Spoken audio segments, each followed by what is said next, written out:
now.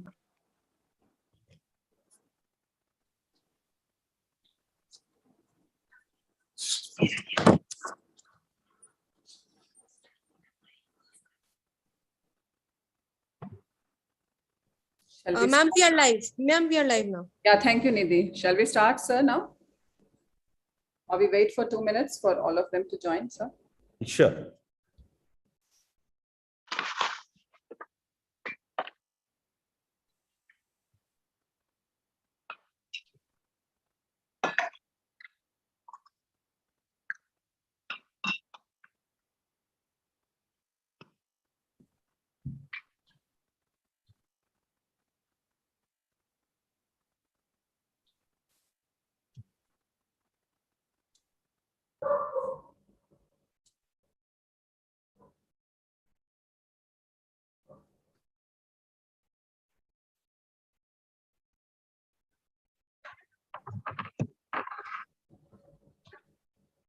So, Asimam, please start.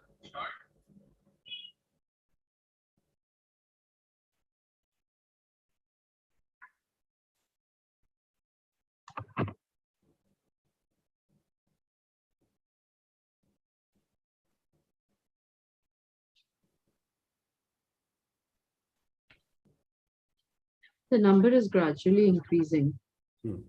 Okay.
We can start now, Lataji.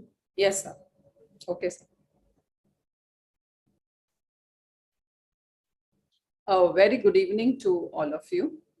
I, on behalf of the organizing team, feel honored to welcome the dignitaries and the participants to the 14th Faculty Induction Orientation Program organized by Teaching Learning Center of Ramanujan College. It has been a beautiful and satisfying journey for all of us at Teaching Learning Center, Ramanujan College. This journey of organizing capacity building programs started for us exactly 4 years ago. We have so far organized more than 125 faculty development programs, faculty induction programs, and refresher courses in both offline and online formats. And all of them have been successfully completed. And today, with around 400 participants and with a thoughtful and carefully curated 1-month schedule of recorded and live lectures of very learned and scholarly resource persons from all over India, we present and welcome all of you to our 14th Faculty Induction Orientation Program. We have the honor of having Dr. Jp Gupta, Chairman, Environmental Impact Assessment, Ministry of Environment, Government of India, as our chief guest for the inaugural session. A very warm welcome to you, sir. Thank you. We also have with us our special guest, Professor C.S. Sharma, who has been our mentor and guide through this journey of 4 years. He has been instrumental in visualizing and conceptualizing the faculty induction program the way it's implemented today. He has been a constant support system and a source of motivation. May I now invite the Director of TLC and our college principal, Professor SP Agarwal, to formally welcome our chief guest and the participants. Thank you, Lataji. Good evening and welcome to all the dignitaries and the participants in this faculty induction program. Our chief guest today, none other than Dr. Jp Gupta. As Madam said, he's an environmental expert and basically environmentalist. And also he has worked in various areas of energy development, because I have recently attended a conference on international climate change, which was solely organized by Dr. Gupta. And it was an international conference and mainly dedicated to hydrogen energy, which is the future fuel of this country.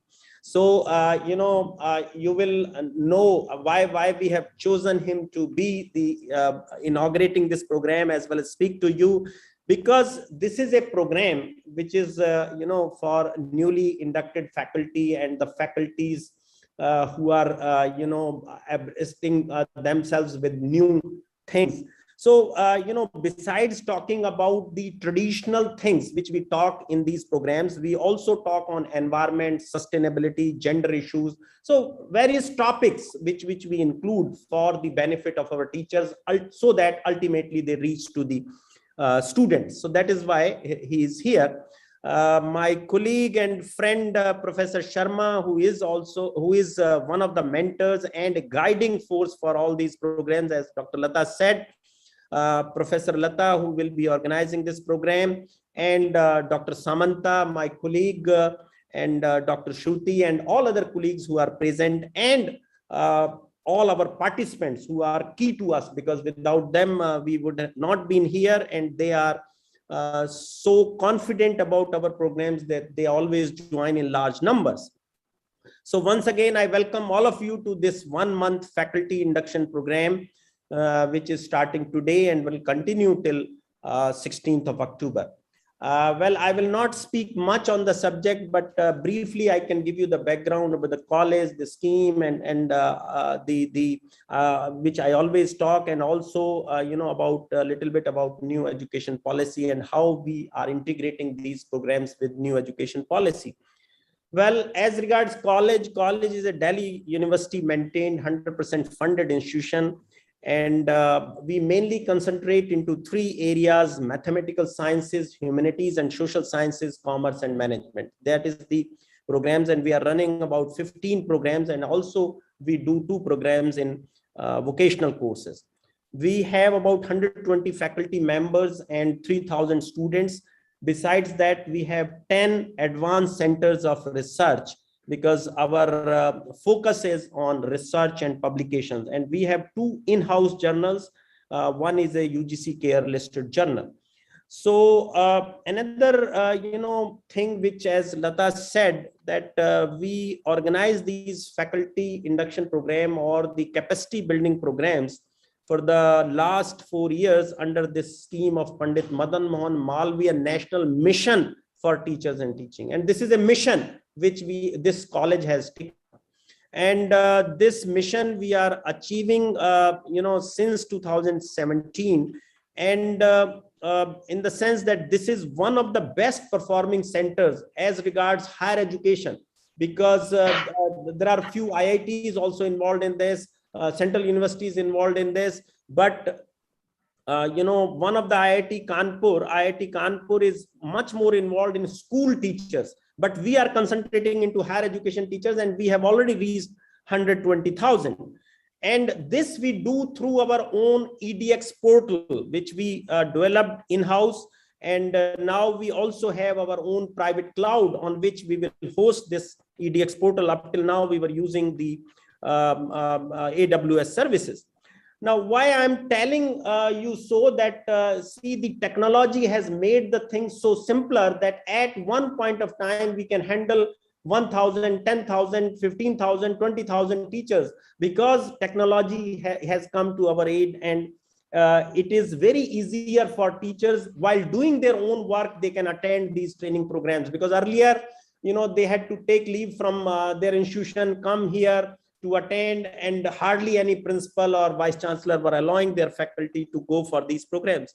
Even programs in discipline areas like mathematics, where we never used to see more than 10-15 faculties, we have catered to 800 faculties in one of the programs. So this is the reason that this technology has really helped in organizing these training programs, and this technology, if mastered, can also improve our delivery system in the classroom.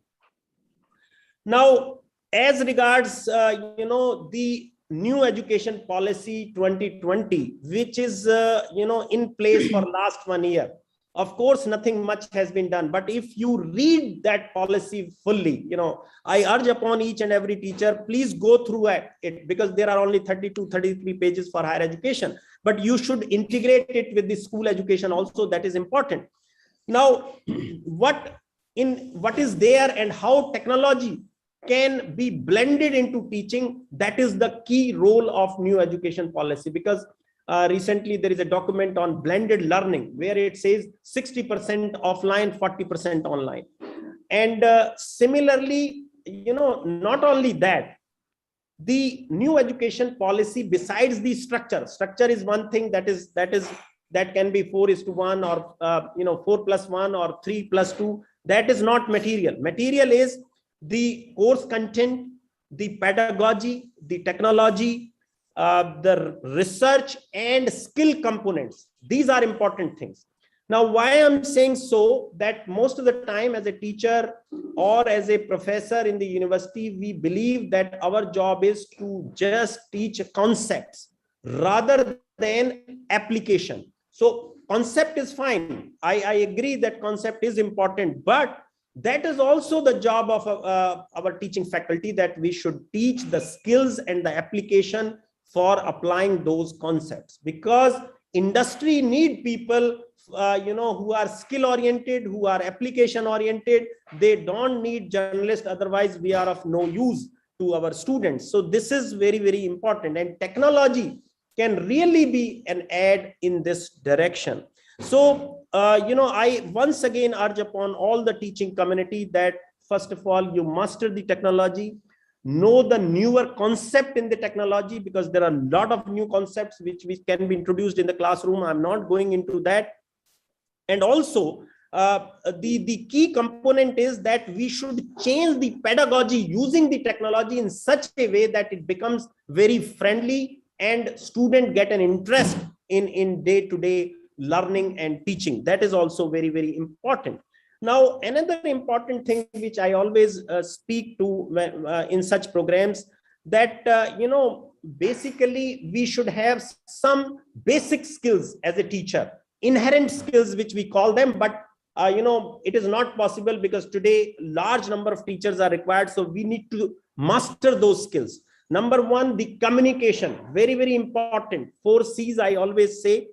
Communication is the key to delivery, and especially when we are doing it online, that becomes very important. Second is creativity. We should create new things. We should be creative in our lecture. It is not that routine, what we have been following 20 years ago, still we are following the same thing. We should each day develop one important skill to be delivered in the classroom. Skill does not mean that you have to do wonders. Very simple skills are important for delivery. Then collaboration. Collaboration is again very important, because we have created exclusive departments like commerce, like management, like accounting. Well, there is nothing like that. The only thing is that if we collaborate with each other, we will be able to do better delivery, better research. Similarly, collaborating between institution to institution, 2 institutions, 3 institutions collaborating for various activities can bring wonders. And fourth is the critical thinking, because that is also very important for our students, because their mind should be analytical. They should think in a different direction. They should think about the new ideas, new startups, or industry oriented ideas, or they can think in the field of environment, sustainability. These are the areas in which a lot of research is required, a lot of new ideas are required. Professor Gupta will speak to you in this direction. So these are very important parameters in which we as a teacher has to play some role, and ultimately this must go to the classroom, because only then the students and the your own institution will benefit out of it. And in this program we always talk of the basic things, because this is a flagship program of the ministry, that the rules, regulations governing your college, governing your university, then the pedagogical techniques, the new ICT techniques, MOOCs techniques, then leadership role, strategic planning and management. Besides that, the new things which are coming up in the field of education are also being discussed. So I'm sure that you will enjoy this program for next 1 month, and you will ultimately be benefit in terms of learning, and will take it to further to your classrooms. Thank you very much. Over to Lataji. Ma'am, you have to unmute yourself.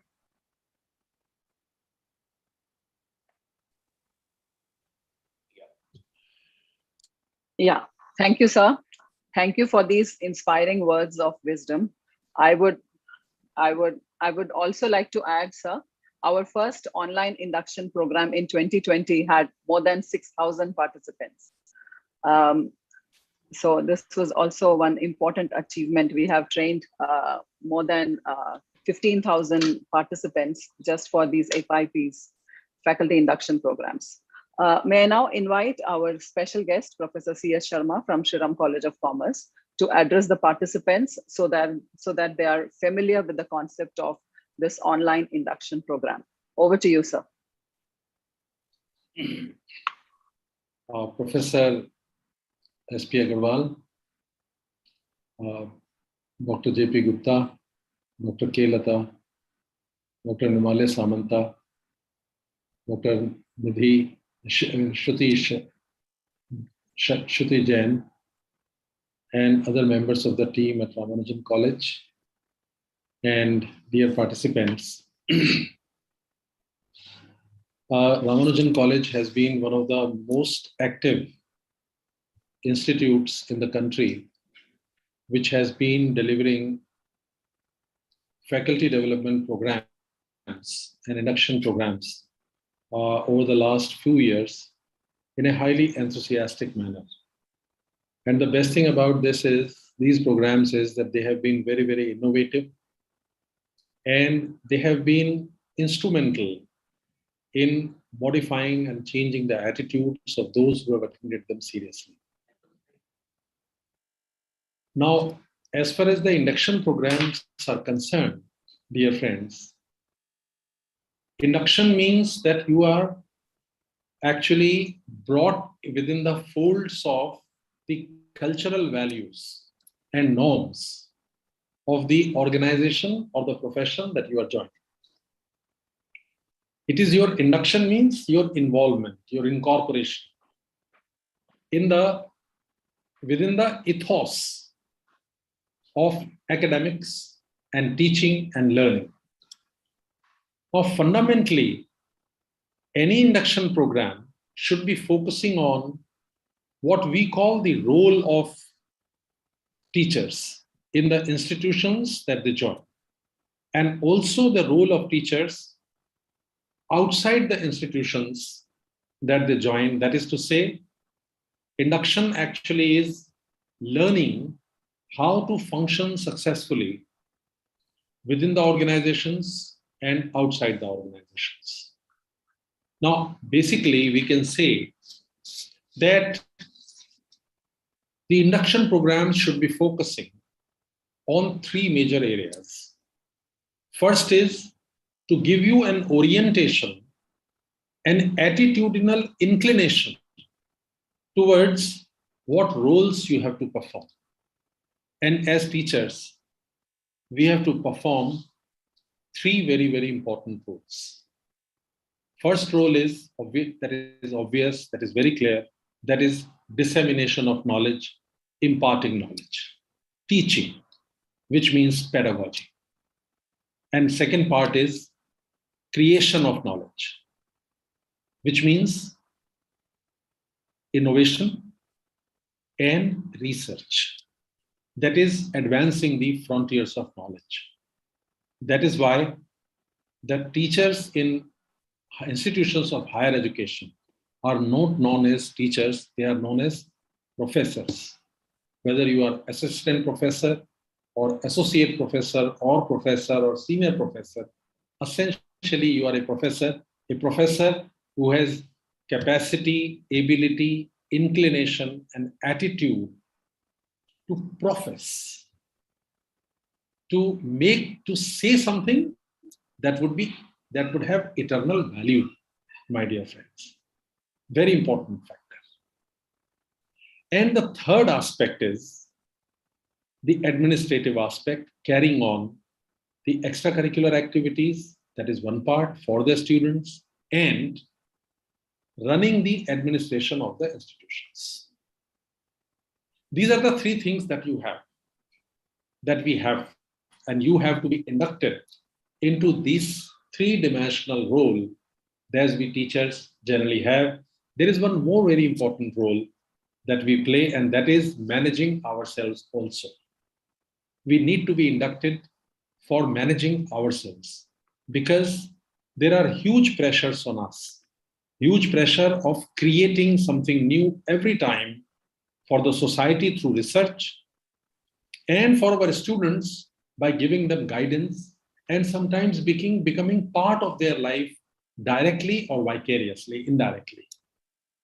And therefore, we must have necessary resilience. We must have necessary emotional and social intelligence to manage our lives in a balanced way so that we can help manage the lives of our students also. We can touch their lives in a very, very positive manner.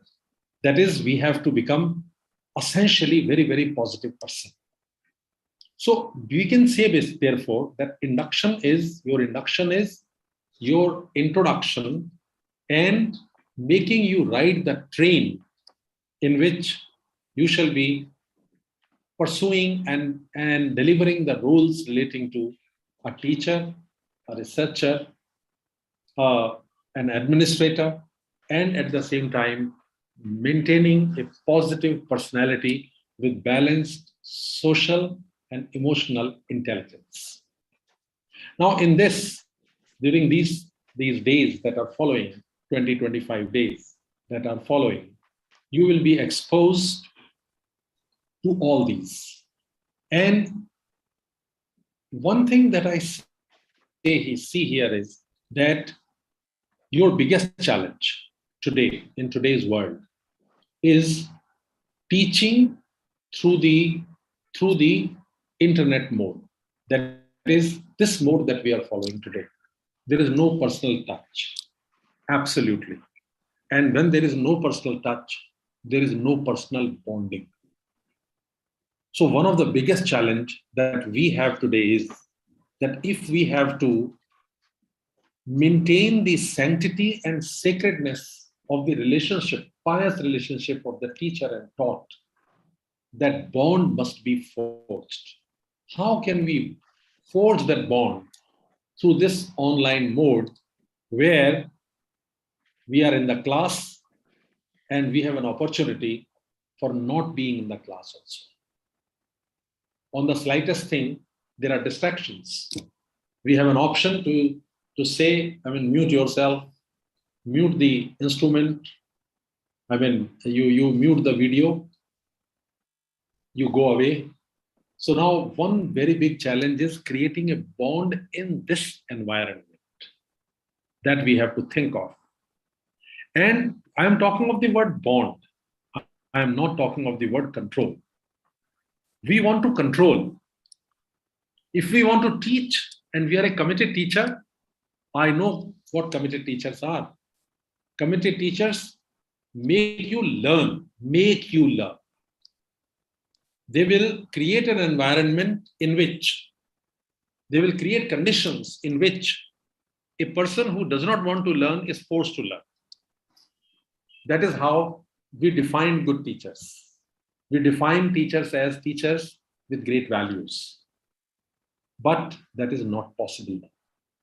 So we have to develop technology, and there are technological tools where we can do the follow-up of the students in a very, very substantial manner, my dear friends. In this induction program, how we can accomplish these goals and tasks, this will be taught, this will be covered.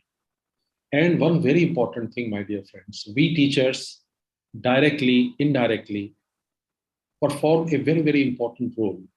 And that important role is that in case of some students every year who come to us, we help them find their inner calling. We help them find directly or indirectly the purpose of their life.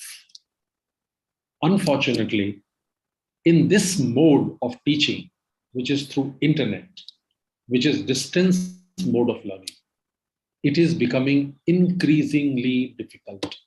Increasingly difficult. And it is a big challenge for all of us to find out this great role. I'm sure each one of us who is a teacher, each one of us who have now matured in this profession, or each one of us who have grown in their professions would definitely recall one incident or two which with their teachers, which have touched them for life. Now, those incidents are very difficult to create. Those difficult incidents are very difficult to happen also. That is our biggest challenge, my dear friends. So what has happened now is that the learning has shifted to the learner completely. I am talking now. I have some ideas. I have some thoughts. I'm sharing these thoughts. How much you will accept those thoughts or how much you will listen to those thoughts, that will be decided by you. How much of these thoughts are going to become part of your permanent knowledge will be decided by you. I have no means of teaching you in a manner as a teacher that I make sure that I hammer my knowledge into you. In the physical mode, we had that great opportunity of being able to hammer our knowledge into our students. And I know many of the students come back and they tell us that, sir or ma'am, you taught this thing in such a manner and repeatedly you did it so many times that it was so ingrained into my subconscious that after 10 years' time, when a situation arose and the occasion arose to use that particular knowledge, it came to the forefront, and I remembered you so fondly that it was your emphatic teaching at that 10 years back, 20 years back, that made me come out smart in that particular situation. Now, in this mode of learning, it is not possible, my dear friends. But we have to make do with what we are doing. So, in spite of this technological constraint, the induction will have accomplished if the core values of teaching, learning, research, and management of self are maintained by us, learned by us, and are imbibed by us.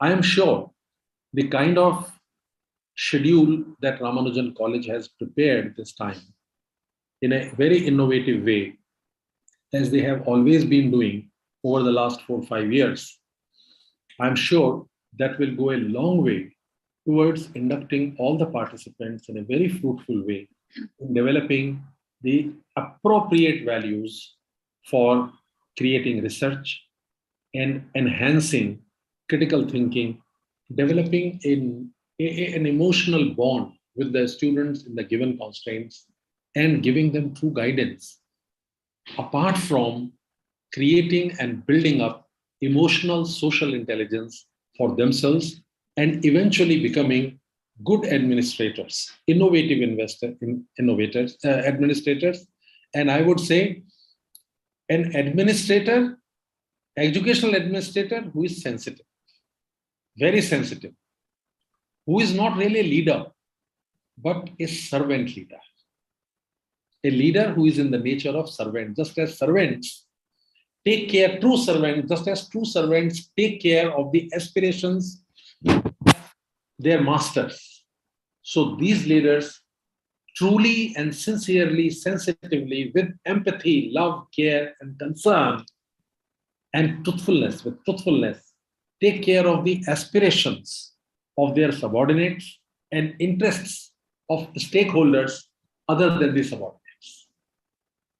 So I am sure that this induction program will be able to achieve, at least in part, if not fully, these lofty ideals, keeping which in mind this program has been designed. I would in advance like to congratulate the entire team of Ramanujan College for having conceived and thought about and conceptualized this particular program, once again, for the benefit of the teaching fraternity of this country. And I'm very proud to feel associated with Ramanujan College, because this is the only college with very limited resources and with a very short, fruitful life of about 10 years, that it has become the second college in the country after IIT Kanpur, which has trained more than 150,000 teachers of this country, and which has created this calamity, pandemic, into an opportunity and into a gainful employment of time and resources of the people by conducting large number of faculty development programs, workshops, induction programs, and other training programs for the teachers and non-teaching staff of all colleges across the country. So my sincere congratulations on one hand, and my best wishes for the success of this induction program. And I'm very sure that the participants will be able to gain substantially by attending all the programs, all the sessions that have been designed for their personal and professional upliftment and growth. Thank you very much. Over to you, Dr. Shruti. Thank you, sir. Thank you, sir, for introducing the online induction program in detail to the participants. Before I invite Dr. Jp Gupta for the chief guest's address, may I take the liberty of familiarizing the rules of this induction program to the participants. So these are the rules for this induction program. Registration is mandatory for all the participants. It is compulsory to register on the LMS portal, as the material and information about the daily session will be accessible only through the portal. There will be a compulsory assessment and no exemption shall be given for the following. The assignments, quizzes, PPT slides, videos have to be finished by the given deadline as indicated on the portal. It is mandatory to attempt and submit all the quizzes and assignments. Participants will have to make a video on any one theme or topic discussed in the program. The details of this will be posted on the portal. Hence, all the sessions should be given due weightage and attended sincerely. Participants will have to score a minimum of 50% in total to get the program completion certificate. It is a must to attend all the live sessions. The link for the live sessions will be posted in due time before the session starts. As part of the Ministry of Education's requirement under the PMMNMTT scheme, all the participants will have to submit online feedback form for each session. Feedback and other forms should be filled promptly as per the deadlines given. Participants will have to ensure internet facility at their end. The organizers will not be responsible for any internet-related issues at the participants' end. Graded certificates on the basis of performance in the refresher course will be awarded to the participants. In case of any issues, please write a mail at rcfip14@ramanujan.tu.ac.in. We will email at the earliest opportunity. It is important to note that queries sent to any other medium will not be entertained. It is compulsory to join the group made on Telegram. FAQs, schedule, and other refresher course related this induction course related information will be posted on the Telegram group as and when required. These rules will also be posted on the Telegram and on the portal. So all of you must take care of all these rules and regulations. May I now invite Dr. Jp Gupta. Dr. Jp Gupta has contributed widely towards policy making in various companies and the government of India. He has done his PhD in environmental engineering from University of Canada, Toronto in 1985, and an MTech from IIT Delhi, BTech from IIT Nagpur in 1969. As a student, he has been a consistent rank holder and a gold medalist. Sir has published an uncountable number of articles, papers, and books. He has recently published an exceptional book about hydrogen and alternative fuel. He has experience in various sectors like the oil and gas sector, petrochemicals, polymers, specialty chemicals, sugar, distillery, fertilizers, pesticides, pharma, mechanical and processing equipment, water management, water treatment processes, environmental processes, and environment impact assessment, water, air emissions, and solid waste, apart from teaching and research. He has skills in the areas of formulation of policies and programs, general management, strategic planning and management of large businesses, joint ventures, setting up of new businesses, setting up grassroots large projects, teaching and research and development. He recently organized, like Principal Sir mentioned, an international climate summit, powering India's hydrogen ecosystem, which has been an exceptional achievement in the environmental studies. Sir has held various positions of chairman, project engineer, and managing directors at big and renowned companies and the Ministry of Education. He's a writer and social worker too.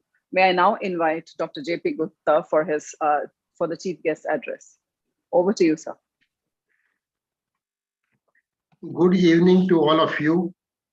I offer my gratitude to Dr. Agarwal as well as teachers to be present with all of you. I would like to mention about Dr. Sharma. He spoke about heartbeat, and I can assure him that in near future with artificial intelligence, students will be able to listen to their heartbeat. And it is a fact, without the heartbeat, the student cannot find what they are looking for. And I can guarantee, I assure him, it will happen. Second point, I could see a very beautiful on the blackboard written Om. It means you all know the environment. There is nothing left for me to tell you, because the sound of Om is the environment. And with this starting point, I am very happy to be with you. And after a long time, if I would have been a teacher of Dr. Sharma, a student of Dr. Sharma, I would have been a different Dr. Gupta today. Not, I would have learned a lot from him. I mean, impressed with his lecture. Questioning that, I will talk with very simple things and the importance of what we are doing from morning till evening, and without realizing how important they are. Question come, what the climate change? What is this climate? And I've been asking from many, even the educated people, they are not able to know what is this climate change. From the pre-industrial era to the agriculture era, to the industrial era, to the IT era, and now we are entering into an artificial era. There have been an increase in the temperature of the atmosphere. What is the temperature? And what it is creating? It is creating havoc. And why this is happening? And this is called climate change. This increase in temperature. Question is that why the temperature increasing taking place? This is the evolution of CO2, carbon dioxide. Any kind of activity, human life, all we are emitting carbon dioxide and carbon dioxide. And carbon dioxide emitting is leading to the change in temperature. Nature prepared a ground, they knew it. If they brought the humanity on this existence, they knew it, that temperature will go up. What they did, they created all the plants, greenery, forest. And at the same time, they created 2/3 of the entire Earth planet with sea. It means the sea and all the plants will absorb CO2. A situation came when the entire sea surface, as well as the plants, became inadequate to absorb the CO2. Then what happened? The amount of CO2 increased in the environment, and this led to the increase in temperature. And this is called climate change. If this happens, the kind of you have seen the glaciers breaking down, floods coming, temperature changing, climate changing, monsoon taking place, entire havoc is being created. And this is being monitored scientifically. It is not initially when this happened, people realize what the cause, they didn't know it. Why this is happening? With the scientific analysis, they found that this is a well-known phenomenon. And our Mahatma Gandhi mentioned at that time that this planet has given enough to mankind to feed everyone. But this planet, the greed of the people, one greed of one person cannot be taken care by this planet. Therefore, what happens? It is greed and greed and greed. The consumption, and now the question arising from the circular economy. India was already doing circular economy. We never threw anything. Used clothes, we used to give it to others. Newspaper, we used to sell it. The concept now, what our forefathers taught us, the importance of simple living for the survival, for your basic existence. And now the entire world is talking of circular economy. Now entire world is talking of the climate change. Now what happened? Can you imagine the beauty? It is almost, I see it a terrace with destiny. Mother Earth, which took millions of years or billions of years to create the fossil fuel, is saying a farewell to the fossil fuel and transferring it to the God planet to take care of the energy need. Because Mother Earth has totally knows it that with this fossil fuel, the amount of CO2 and carbon emission, what we are doing, it has threatened the basic existence. Now when this happened, question became, stop industries, it's not possible. What to do? To reduce the population? Yes, to some extent, everyone is thinking for. Circular economy, people are thinking about that. Now question became, the human brain will always work for finding solutions. A time came that we have to get rid of these fossil fuels. What is these fossil fuels? Coal, crude oil, natural gas, all when you burn, you produce carbon dioxide and carbon because all these fuels have got carbon attached with it. This made now change to paradigm shift to the renewable energy, sun god. And therefore, the question of harnessing the power of sun, solar energy started from there. Hydropower started from there. Wind power started from there. Then next came now the hydrogen. You can well imagine our Honorable Prime Minister made an announcement on Independence Day, not only making the announcement of the importance of hydrogen to make India an export hub, he made his commitment that our national flag is the witness to this statement. What it means? Why I'm telling all these, because all the students and teachers, I'm keeping it very simple in my narration so that everyone should understand the importance of this. Now question comes hydrogen. Everyone knew hydrogen. It is a component of the nature, hydrogen and oxygen, H2O. Question is that the moment you break it, you need energy. The moment you need energy, it's called a process of electrolysis.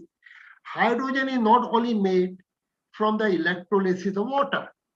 So far, because hydrogen is not only a source of energy, it is in itself a very important raw material for making many, like your fertilizers, refinery, cement plant. You need hydrogen everywhere.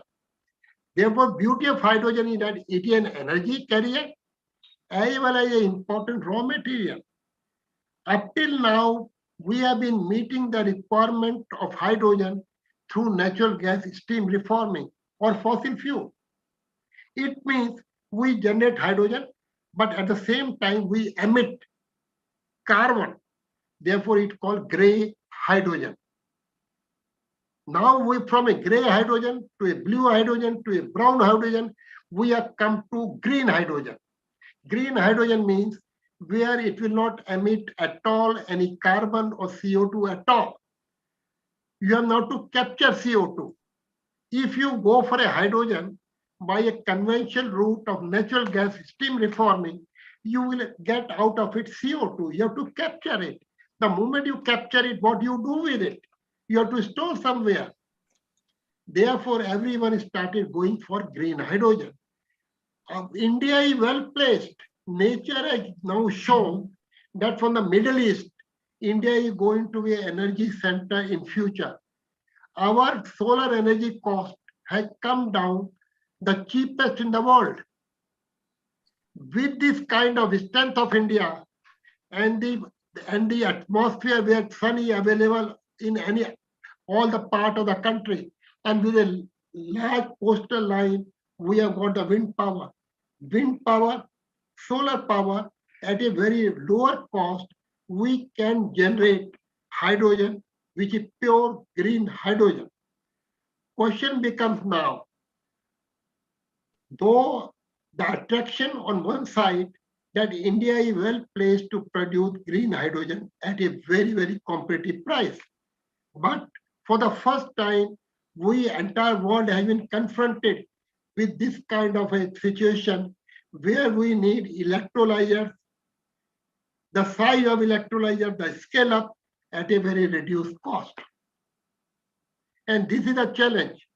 An entire country, I am quite sure, is capable with the kind of doctors and engineers and doctorate, we will be able to create our own electrolyzers, scale up, and we will be able to produce hydrogen energy. So therefore, I talk a little bit about hydrogen energy. I talk about the climate change because we are at the crossroad. Human existence is threatened. Nothing will work, I'm telling you. Therefore, it is a must and must for us to look for solution for the climate change and look for the green energy. Now, question one: what is environment? Environment is not a rocket science. Environment is a puja. It is a temple. As a matter of fact, every teacher, every student should start with some kind of talk on environment. And like the basic thing, entire cosmos has got environment, entire cosmos.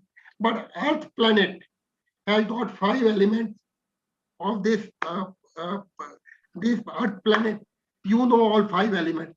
And beauty is that all 5 elements of this environment and human body are same.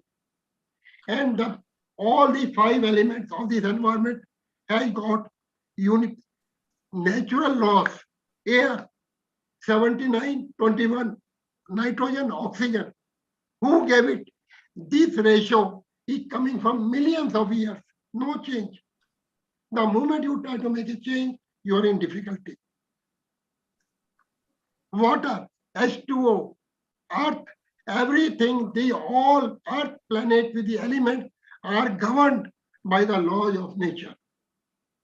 And any kind of fiddling with this, we confront with a lot of COVID and all other things. Therefore, environment, conservation of water, purity of air, purity of thought, purity of basically harmony with the nature, harmony with the human beings. It is called environment. And if we make it a part of our personality like spirituality, according to me, environment and spirituality both are same. If you believe in the human love, compassion, I am telling you, you cannot play with environment. And I can talk on each subject in more detail as and when you will call me.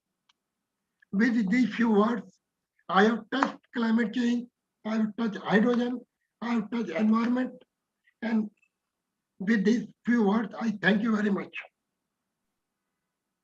Thank you, Dr. Gupta. It was a wonderful and very informative lecture.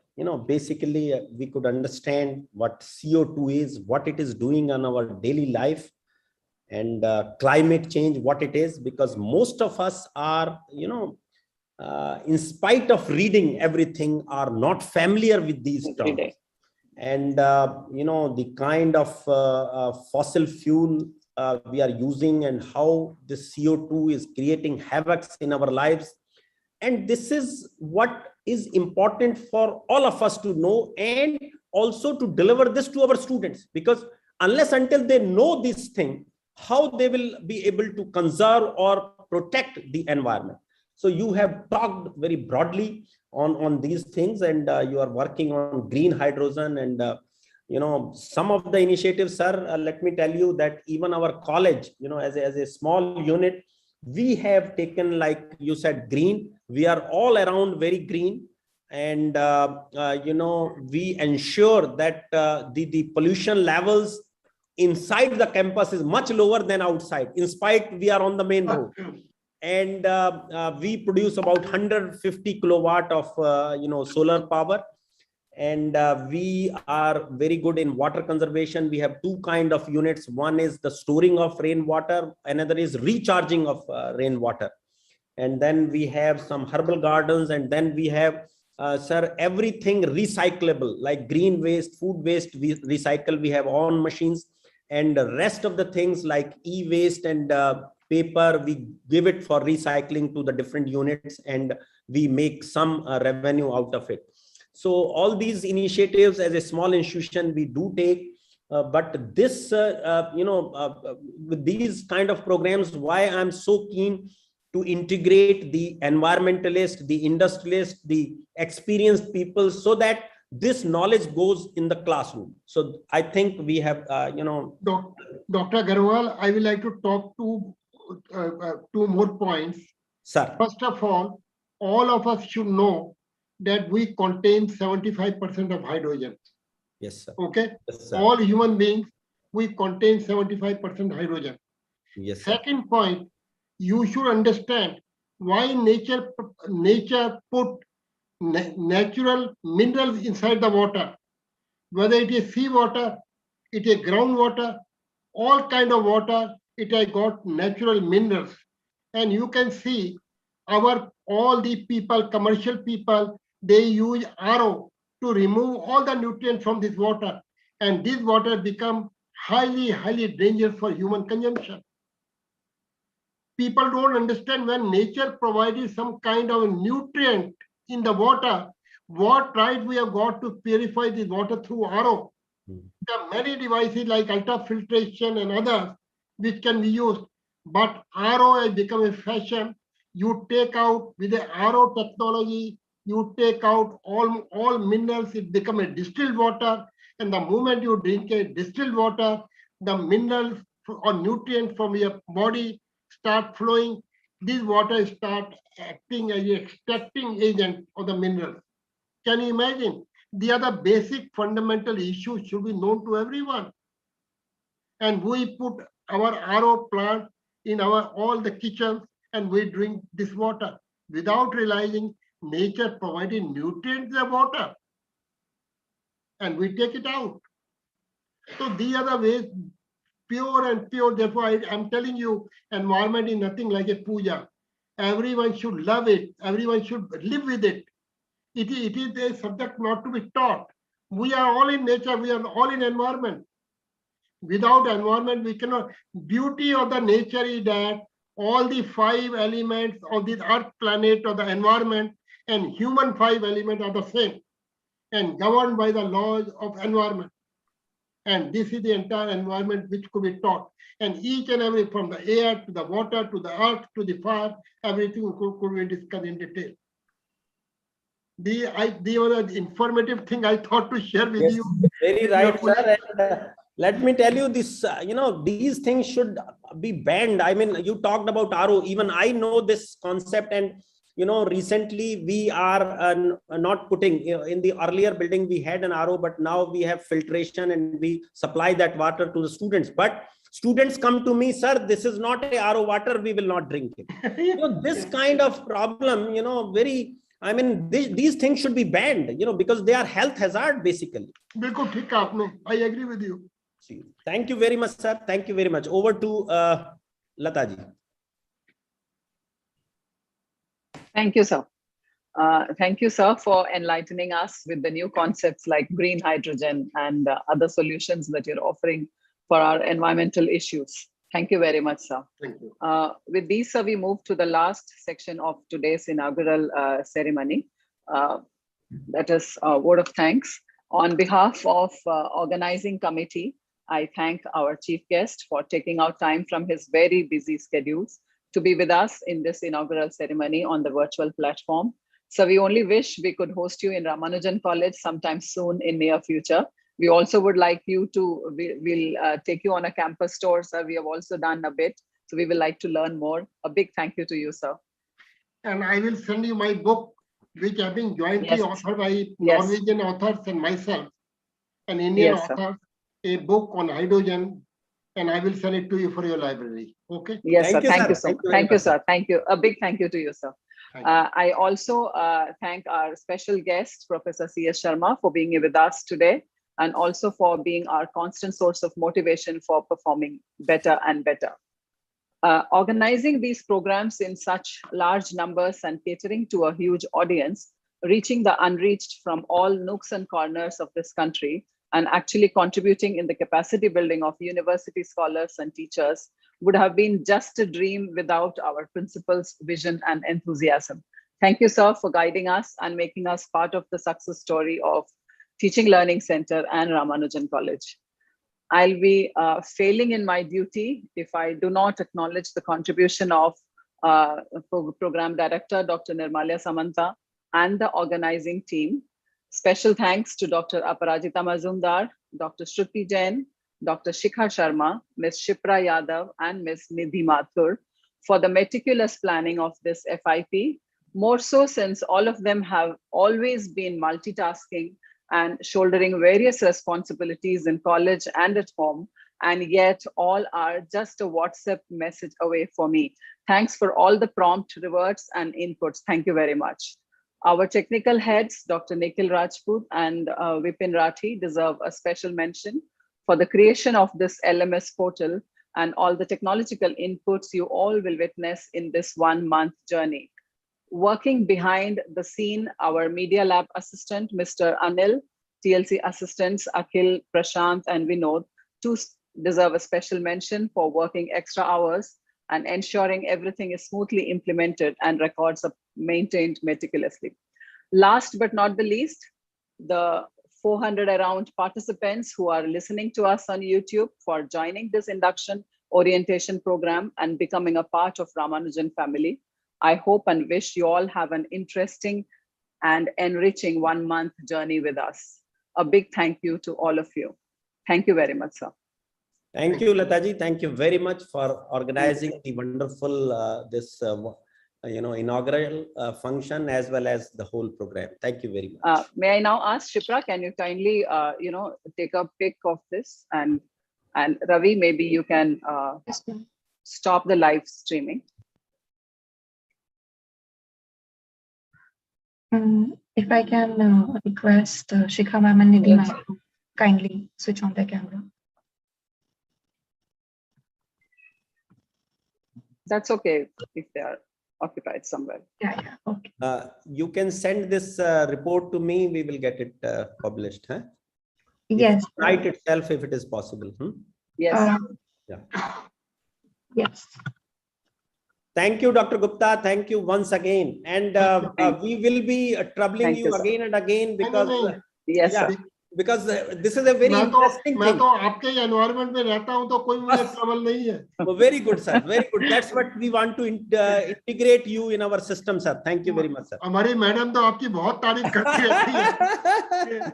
तो वो आपकी fan थी तो मैं भी आपका fan हो गया. अरे sir, thank you very much, sir. Thank you. Thank you, sir. Thank you, sir. Thank you. Ravi, please live stream बंद कर दीजिए. Thank you. Thank you. Thank you, everybody. Thank you. Thank you, everybody. Thank you, sir. Thank you. can exit Thank you, now, sir. Thank you, sir. Thank you.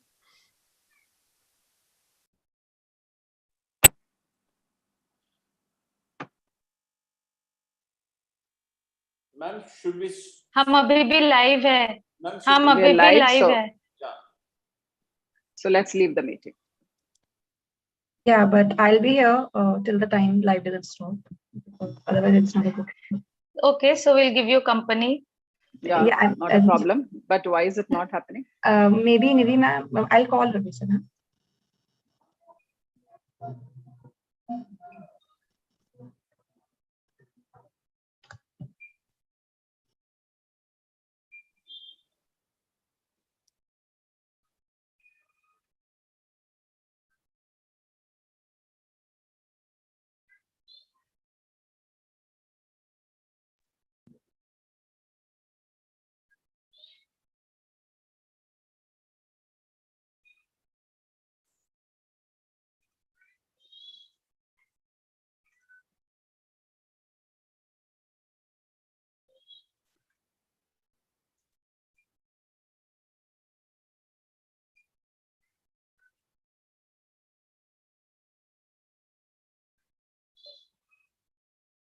हम अभी भी live है. Ravi, can you hear us? Ravi? Yes, he is doing it. He's doing it. He is just turning up. I think we all can hear.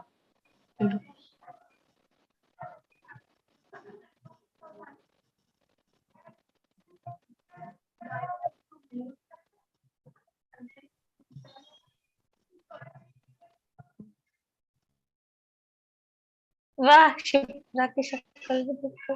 हम अभी भी live है. I think we can leave.